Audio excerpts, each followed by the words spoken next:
So microtransactions have been pretty important to a lot of these companies going forward. We've seen that, right? Where they put loot boxes in the single player games, and overall they're just trying to squeeze more and more money out of these experiences that were originally single player, 5-10 years ago, and it's not the case anymore.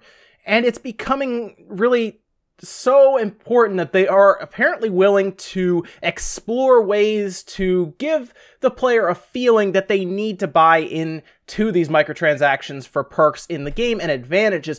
And this newest example is coming from Activision, where they have at least at this point completed and been approved for a patent to affect the matchmaking system to have you really explore their microtransactions. Now, before we go further, I do want to say at this time, this is just a patent, but I would be shocked if it doesn't eventually show up in games. Now, with that said, the idea with this patent that was approved 2 days ago, yesterday, the 17th, the idea here is to kind of pair different players according to what they own and what they want to try to sell you. So, for example, they would pair a junior player, as they have said, somebody who has not really bought into much, their skill level is at a certain point, and then they match you with what they call a marquee player, somebody who is higher on the skill level charts, because, of course, when they do matchmaking, like maybe you played Halo a lot back in the day, like I did, well, they would take hidden variables and match you up based on skill level. Of course, if you did ranked,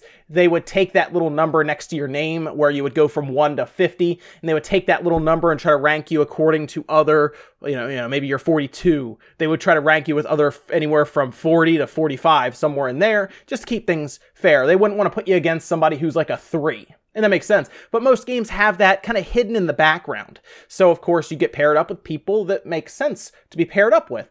Well, in this case, they are going to be adding, with this patent, if they decide to implement it, which they probably will, they would be kind of using microtransactions according to what you own from their shops to kind of match you up with players that may be better than you and may have better weapons so that you turn around and then buy those weapons. So let's say you start up a match of, I'm just going to use Call of Duty as an example. I don't know if they're implementing it in Call of Duty. That's just the game I have off the top of my head from Activision. Let's say they implement it in Call of Duty. You start up a match. It pairs you, who have not spent any money in microtransactions, it pairs you with a player who has, and let's say they have a really good sniper rifle that they got out of a loot box, or maybe they just get to a point where they say, hey, give us $5 and you can have this really sweet sniper rifle that shoots very far and does high amounts of damage, and it has a scope that has some crazy zoom or something with this accuracy boost. Let's say that. So you go into the match, and the level is set up for a sniper rifle because they want that person who has that really nice sniper rifle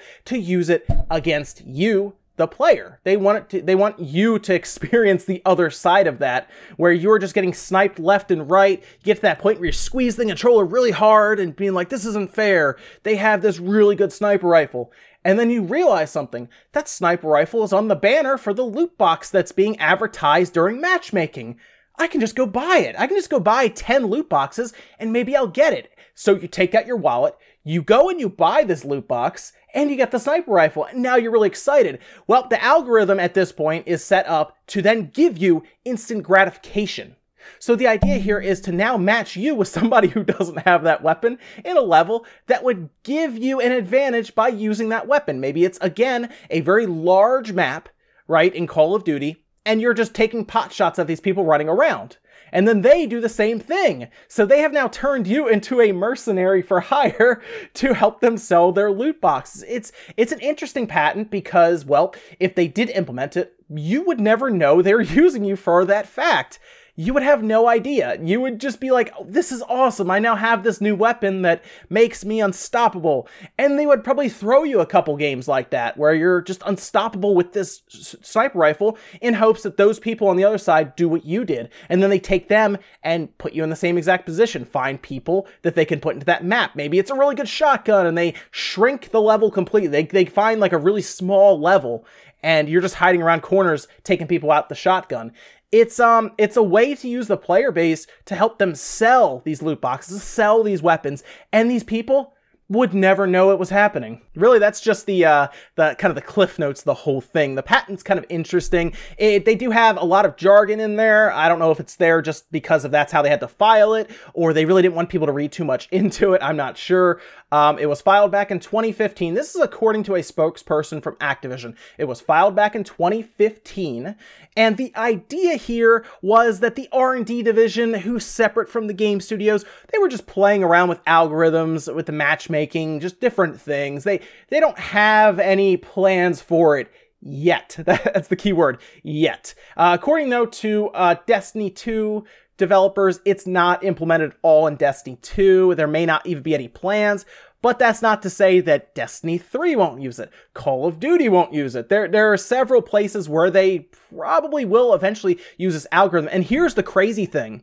They can implement it, and if they don't tell us it's been implemented, we'll never know. It's that good. Like, we would not know it's happening. We would not know we're helping them sell microtransactions. We would just be really excited that this new gun we bought is helping our kill-death ratio to the point where, you know, you're going 15-3 or something every single match, and you're leveling up, because it will give you positive reinforcement with those microtransactions. So now you're probably going to spend more money because it helped you so much.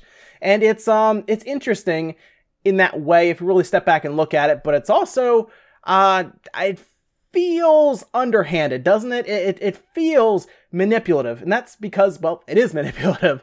I don't know if we would ever find out if they implement this in something like a Call of Duty coming up unless they tell us. They don't want to tell us it's there. It's designed for us to not know. But let me know what you guys think down in the comments. Do you think this is just a straight up, just a scummy move by Activision to even look into this? A company should look into all of their options, and I think it'll become scummy if they do actually implement this. They should play around with different ideas in matchmaking to make it better, but hiring people essentially indirectly to help them push microtransactions doesn't really make matchmaking better. It just makes their income better. Let me know what you guys think down in the comments, though, and I'll see you next time.